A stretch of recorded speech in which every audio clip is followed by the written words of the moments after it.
بسم اللہ الرحمن الرحیم۔ السلام علیکم۔ امید ہے کہ آپ سب خیر و عافیت سے ہوں گے۔ میں ہوں داؤد احمد اور آپ دیکھ رہے ہیں داؤد احمد ٹاکس۔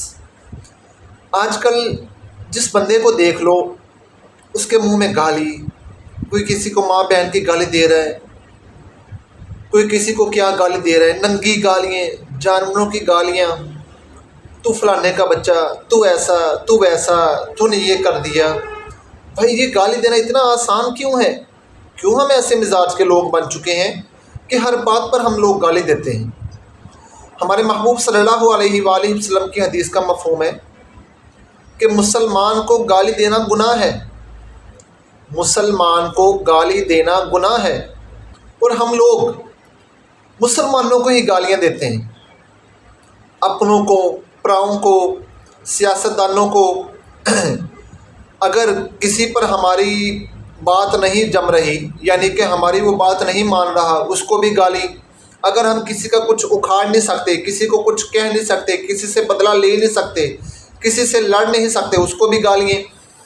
کوئی آن دا وے اگر گالی دے رہا ہے، یعنی کہ کوئی موبائل پر گالی دے رہا ہے، کوئی کال کر کر گالی دے رہا ہے، کوئی سامنے آ کر گالی دے رہا ہے، کوئی ویڈیوز بنا کر گالی دے رہا ہے، بھائی کیوں دے رہے ہیں اتنی گالیاں؟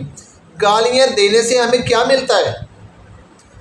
کیا ملتا ہے؟ کیا فائدہ کیا ہوتا ہے؟ نقصان ہوتا ہے۔ کیا نقصان ہوتا ہے؟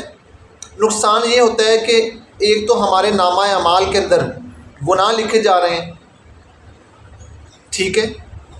دوسرا، پتہ چلتا ہے کہ اس کی تربیت کیسی ہوئی ہے، یہ کیسا انسان ہے۔ کہتے ہیں نا کہ جو اندر ہوتا ہے وہی باہر آتا ہے۔ اور گالی دینے سے نا، میں ایک کام کی آپ کو بات بتاتا ہوں۔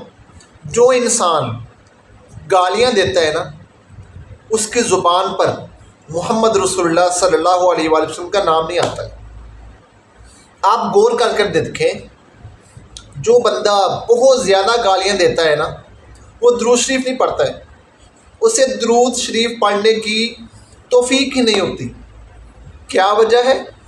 گندی زبان سے اللہ پاک نام جاری نہیں کرتے ہیں، گندی زبان سے اللہ پاک نام لینے کی توفیق نہیں دیتے ہیں۔ زبان جب ٹھیک ہوگی، زبان جب پاک ہوگی، اور زبان سے جب اچھے الفاظ نکلیں گے، زبان سے جب کسی کو تکلیف نہیں دی جائے گی، پھر درود شریف جاری ہوگا۔ آپ دیکھیں، آپ آزما کر دیکھ لیں، جو بندہ جتنی زیادہ گالیاں دیتا ہے نا، اتنا زیادہ وہ درود شریف سے محروم ہوتا ہے۔ بھئی کیا فائدہ؟ ایک تو گناہ اپنے نامہ اعمال میں لکھے گئے، دوسرا اپنی شخصیت انسان نے اگلے بندے کو دکھا دی کہ میں تو ایسا ہوں، میرے ماں باپ نے اللہ معاف کرے تربیت ہی اچھی نہیں کی ہوئی ہے۔ تیسرا، محمد رسول اللہ صلی اللہ علیہ وآلہ وسلم پر درود ہی نہیں پڑھ سکتا ہے، محبوب صلی اللہ علیہ وآلہ وسلم کا نام ہی نہیں لے سکتا ہے۔ کتنی بڑی کم بختی ہے، اور سمجھتا ہے کہ میں نے گالی دے کر بہت بڑا کام کر لیا ہے، میں نے گالی دے کر اپنا آپ ثابت کیا ہے، میں نے بڑی ڈٹائی کر دی اس کے اوپر، میں نے اپنی طاقت آزما لی اس کے اوپر، میں نے خود کو دکھا دیا کہ میں کیا ہوں۔ کچھ نہیں کیا ہے، تمہارا نقصان ہوا ہے۔ کوشش کریں جب بھی بات کریں زبان سے لب کھولیں، اچھی بات ہی کریں، کسی کو بھی، چاہے اپنا ہے چاہے پرایا ہے، کوئی بھی انسان ہے، گالی نہ دیں، محبت سے بات کریں، محبت سے جواب دیں، گالی نہ دیں۔ اگر ہم لوگ گالی لفظ کو، جو ہم گالیاں دیتے ہیں، اپنی زندگی سے نکال دینا، تو انشاءاللہ زندگی بہت ہی خوشحال ہو جائے گی، اور ہر بندہ ہمارے لیے دعائے خیر کرے گا۔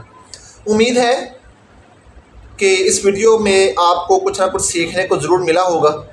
مجھے اپنی دعاؤں میں خصوصی یاد رکھیے گا۔ میں ہوں آپ سب کا داؤد احمد۔